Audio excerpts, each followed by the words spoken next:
Kapupunta, be? Saan sumusod? Hi, bebe. Uy, ang ganda naman. Ay, ang ganda ng buhok. Anong ginawa mo dyan? Parang flat siya. Dinikit sa anit. Uy, sus. Gutom ka, be? Oh, lala. Uy, sama ako, be. Sama, Lula. Ha? Laro tayo doon, SM? Punta tayo sa SM? Ha? Laro tayo sa SM? Ayun. Galit to. Galit to. Kinuha ang pacifier, oh. Lana.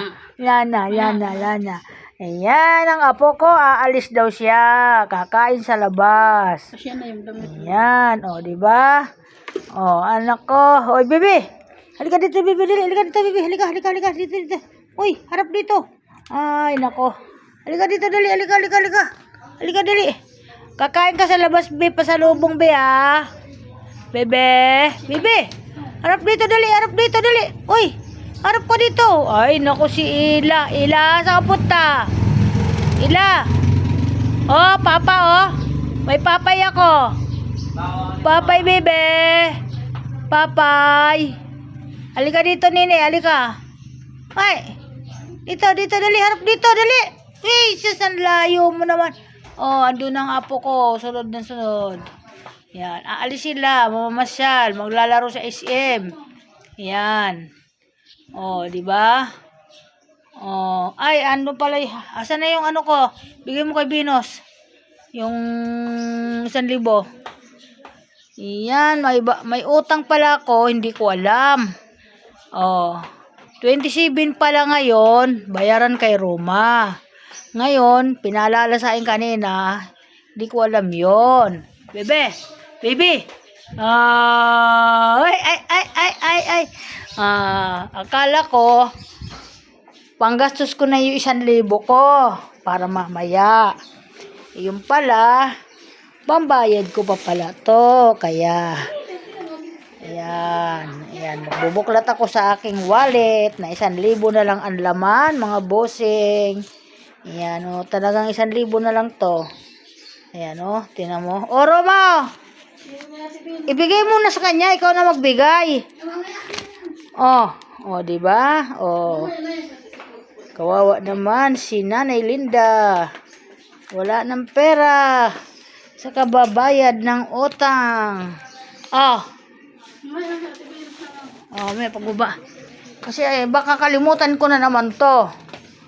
Pag hinawakan ko ito, baka pag inabot ng bukas, wala na akong pambayad. Kaya yan, welcome to my vlog. Ang Nanay Linda nyo, 1,000 na lang ang pera. Pambayad kay Roma. Ayan, Silvia, yung 1,000, nabayaran ka na ni Silvia? Si Venus na ang kukuha. Okay. Kasi pupunta sila ng SM, baka pang SM niya ito. Pang SM mo ba ito? Hindi. Anong ginagawa mo? Nag-iipon ka? Wow, mayaman ka pagdating ng araw. Si Roma ngayon ang mayaman sa amin. Sa Pasko, maraming pera yan. Ayan, kasi mahilig din siya mag-ipon, di siya mahilig maggagastos. Yan ang dapat talaga nag-iipon. Na pag naipon yan, marami pera na yan. Marami na siya pagkakagasusan, marami siyang gagawin negosyo. Pwede siyang hinila na. Pwede niyang mamili ng mga palay. Wala siyang gutom. Di ba, bebe? Ayan. Di ba? Ganyan talaga. Kung lahat ng taong ganon, marunong mag-ipon. Hindi naghihirap ang Pilipinas. Di ba? Kasi nag-iipon.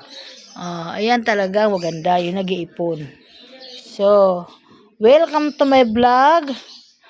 Pang ilang vlog ko na ito sa araw na ito. Ayan, another vlog. Kakain ka, ano kinakain yan? Ubas? Ay, sarap. Uy, sure. Mahilig kasi sa ubas yan. Yan. Ayan, papikit-pikit pang mata ng batang to. Ay, kakain ka doon ng burger o kaya pritong manay. Nako, ayaw niya, oh. Niluluwa. Okay, bye-bye. Thank you po, mga bossing. Maraming salamat. Ingat ang mga anak ko sa araw na ito. Welcome to my vlog. I love you to. I love you so much sa inyo lahat mga busing. Thank you po.